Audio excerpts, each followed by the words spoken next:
Сәлеметсіздер ме, құрметті студенттер? Менің аты-жөнім Тронтаева Бибинур Ержанқызы.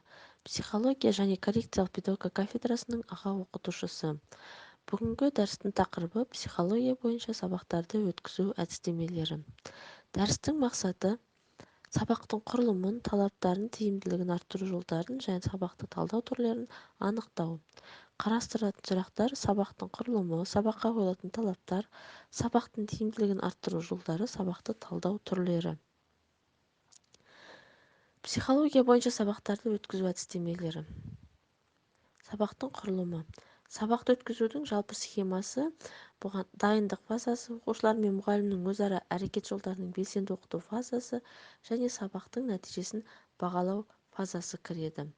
Сабаққа қойылатын қазіргі негізгі талаптар: бірінші, әрбір сабақта білім беру, даму және тәрбиелеу мақсаттарының бірлігі сақталуы керек. Екіншіден, әрбір сабақ дидактиканың барлық принциптеріне және бәрінен бұрын оқыту мен өмірдің ғылымилығы мен байланысына жауап берілуі керек. Үшіншіден, әрбір сабақ ең алдымен сабақтың тақырыбы мен жиі ауыстырылатын айқын дидактикалық мақсат пен сипаттауы керек. Төртіншіден, сабақтың барлық кезеңдерінде оқушылардың танымдық қызметін жандандыру мақсатында оқытудың әр алуан әдістері мен тәсілдері пайдалану керек. Бесіншіден, сабаққа қойылатын талаптардың бірі оның эмоционалдылығы. Алтыншыдан, әрбір сабақта оқушылардың білімін үздіксіз есепке алып жүргізуі керек.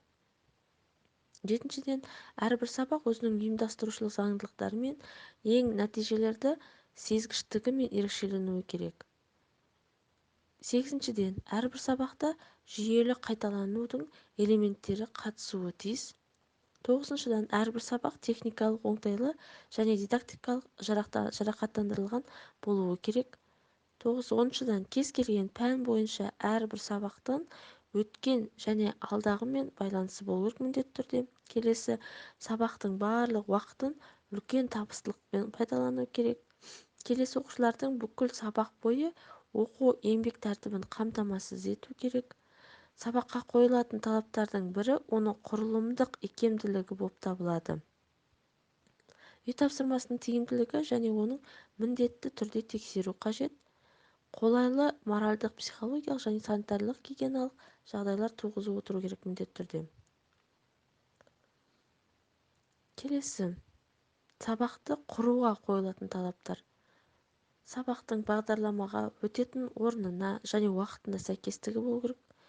Сабақтың құрылымы мен кезеңдерінің қажеттілігі, олардың уақытқа байланысты арақатынасы болу керек міндетті түрде.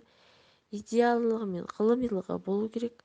Эстетикалық тәрбие, сабақтың эмоциялық жақтары, жаңа материалдар беру керек. Дамыта оқыту принциптерін сақтау керек. Өмірмен байланысын қарастыру керек міндетті түрде. Оқытудың көрнекілігі, оқытудың техника құралдарын пайдалану қажет міндетті түрде. Кітаппен жұмыс істеу керек. Жаңа ұғымдардың тууы, таным жинағы, қуанышы. Дайындық жаттығуларын ұйымдастыру, оқушылардың жұмысындағы дербестік, оқушылардың белсенділігі мен бастамашылдығы. Оқушыларды жұмыстың әр алуан түрлерімен қамту қажет. Ауызша және сөздік практикамен қамту, жекелей әдіс, яғни қабілеттерге назар аудару керек. Әдісті жинағы әр адамға. Артта қалушылармен міндетті түрде жұмыс жасап отыру керек. Оқушылардың білімін тексеруді ұйымдастырып отыру керек. Оқушылар білімін тереңдетіп және оны беріктіп сақтап отыру керек. Бағалардың сәйкестігі және оларға міндетті түрде аннотация жасап отыру керек. Үй тапсырмасын ұйымдастыру керек. Сабақ өткізу қарқынын қарастыру керек. Мұғалімнің педагогикалық тактісі, мұғалімнің сөзі, оның субъективті жетістіктері, дауыстап айту мен жұмыс жасау керек. Сөздік, фразеологиялық және стилистикалық жұмыс жасап отыру керек міндетті түрде. Сабақтың тиімділігін арттыру жолдары. Әр сабақта оқушылардың оқу материалының негізін сабақтың өзінде меңгеруі тиіс. Ұжымдық жұмыс кезінде әр оқушының барынша дамуына мүмкіндік туғызу керек. Белгілі бір құрылымның болуы. Сабақта оқушылардың өз бетінше жұмыстарының үлесін арттыру керек.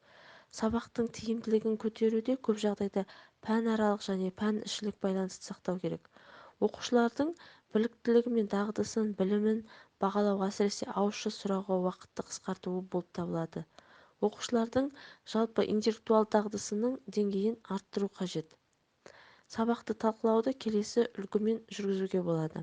Сабақ туралы жалпы мәлімет, сабақтың құрылымы мен түрі, оқыту тәсілдері мен әдістері, оқушылардың іс-әрекеттері, мұғалімнің іс-әрекеттері, сабақ қорытындысы, тұжырымдар мен ұсыныстар болу керек. Сабақты талдау түрлері. Бірінші, жалпы психологиялық педагогикалық талдау. Мұнда сабақтар жүйесінде осы сабақтың орны, мақсаттың дұрыс қойылуы қажет. Сабақты ұйымдастыруын қарастыру керек. Сабақ мазмұны, сабақты өткізу әдістемесі, мұғалімнің сабақтағы қарым-қатынасы, сабақтағы оқушылардың жұмысы мен мінез-құлқы, сабақ бойынша жалпы қорытынды жасау. Келесі, сабақты әдістемелік талдау. Сабақтың оқыту мақсатында серіктес, демеуші және тәрбие дамыту мақсаттарының шешілуі, оның дұрыстығы, негізгі мақсатқа сәйкестігі орындалуы. Сабақтың әдістемелік логикасы, түрлі оқыту құралдарын қолдануы, әртүрлі әдістемелік тәсілдерін қолдануы, оқушылардың әртүрлі танымдық іс-әрекетін ұйымдастыруды және жүзеге асыру керек. Келесі, сабақтың мазмұндық логикасы, оның ақпараттық құндылығы болып табылады. Үшінші түрі бұл авторлық сабақ талдау. Авторлық әдістеменің қысқаша мінездемесі, оның мақсаты, принциптерін жүзеге асыру жүйесі, қолдану шеңбері және жаңалығы. Екіншіден, осы әдіс немесе оның элементі қолданылған сабаққа жалпы қысқаша мінездеме беру. Үшіншіден, аталған әдіс принциптерін жүзеге асыру ерекшеліктерін ашу, мақсат пен нәтижеге жету құралының арақатынасы. Төртіншіден, сынып ұжымы ерекшелігіне қарай әдістің бейімделу дәрежесі.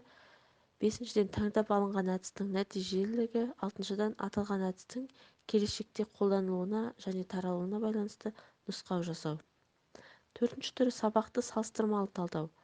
Сабақтың жалпы қысқаша мінездемесі, міндетті түрде мақсаты, міндеті, кезеңдері, құралдары, әдіс-тәсілдері, оқыту формалары болу керек. Сабақты басқа сабақтар мен бүкіл бөліктегі тараудағы жылдағы салыстыру. Сабақтың басқа пәндермен байланысын қарастырып отыру керек.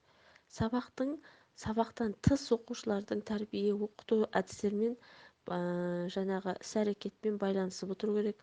Сабақ мазмұнының аймақ, қала, ауыл, еліміз өмірімен оқушыларды қоршаған орта жанұясымен байланысын қарастырып отыру керек. Жаңа материалдарды беру, меңгеру кезеңдерін ұйымдастырудағы және үйде материалдарды меңгерудегі өз бетінше орындайтын жұмыстардағы ілгерілеу. Жетіншіден, оқытуда құралды, әдістемелік әдіс-тәсілдерді қолданудағы прогрессия болу керек міндетті түрде. Оқулық пен басқа көздерден алынған қосымша материалдарының үйлесімді болу керек. Сабақтар барысында жеке оқушыларға көңіл аударуды жүзеге асыру қажет. Бақылау динамикасы міндетті түрде болып отыру керек. Келесі түрі оқытудың авторлық әдістемесін, сабағын талдау. Біріншіден, авторлық әдістеменің қысқаша мінездемесі, оның мақсаты, принциптер, жүзеге асыру жүйесі, қолдану шеңбері және жаңалығы. Осы әдіс немесе оның элементі қолданылған жалпы қысқаша мінездеме. Үшіншіден, аталған әдіс принциптерінің жүзеге асыру ерекшелігін ашу, мақсат пен нәтижеге жету құралының арақатынасы. Сынып ұжымы ерекшелігіне қарай әдістің бейімделу дәрежесі, әдістің нәтижелігі, аталған әдістің келешекте қолданылуына және таралуына байланысты нұсқау. Келесі түрі педагогикалық қарым-қатынас негізінде сабақты талдау. Біріншіден, сабақтың жалпы қысқаша мінездемесі, мақсаты, міндеттері, кезеңдері, құралдары, әдістері болу керек. Педагогикалық қарым-қатынас стилі, мысалы үшін орта мұғалім, оқушы жеке тұлға, мұғалімнің басқарушылық жұмысының ашықтығы мен немесе тұйықтығы. Үшіншіден, педагогикалық қарым-қатынастың оқыту мақсаты, кезеңдері, әдістеріне сәйкестігі, монологиялық диалогтік топтың және қарым-қатынас түрлері. Төртіншіден, қарым-қатынас хабардар болу, түсіндіру, бағалау, бір нәрсені анықтау, дәлелдеуге бағытталуы.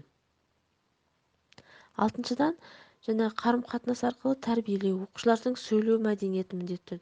Оған қойылатын талаптар болу керек. Оқушылардың ойлау белсенділігі, оның сөйлеудегі көрінуі. Жетіншіден, мұғалімнің сөйлеу мәдениеті, мейірімділігі, серіктестігі, сөйлеу және мінез-құлқындағы бірізділігі мен эмоциялылығының ара қатынасы болып отыру керек міндетті түрде. Мұғалім мен оқушылардың сөйлеу уақытысы, яғни салыстырмалы түрде болу керек. Сабақта мұғалім мен оқушылардың қарым-қатынасына жағдайдың болуы. Физиологиялық гигиеналық негізде сабақты талдау түрі. Мұнда бірінші, сабақтың жалпы қысқаша мінездемесі. Екіншіден, психологиялық, физиологиялық, гигиеналық негізде оқушылардың іс-әрекетіне қойылатын талаптар, оқу материалдарын меңгеруге оқушыларды ұйымдастыру мүмкіндігі, зейінді шоғырландыру, қайта бөлу ерекшелігі, әртүрлі іс-әрекеттің алмастырылуы. Үшіншіден, сынып мінездемесі, денсаулығының бұзылуы, дене және психикалық ауытқуы бар балаларға және ұсыс топтарға сай нұсқаудың болуы, оның есебінің болуы. Оқушылардың жас ерекшелігінің ескерілуі керек міндетті түрде. Қарапайым түзетуді жүзеге асыру мақсатында біліктілігін дамыту керек. Сынып бөлмесіне байланысты гигиеналық талаптардың міндетті түрде сақталуы қажет. Сабақ кестесіндегі сабақтардың орнын анықтаудағы психологиялық, гигиеналық талаптардың сақталуы міндетті түрде қажет. Міне, тыңдағандарыңызға рахмет. Сау болыңыздар.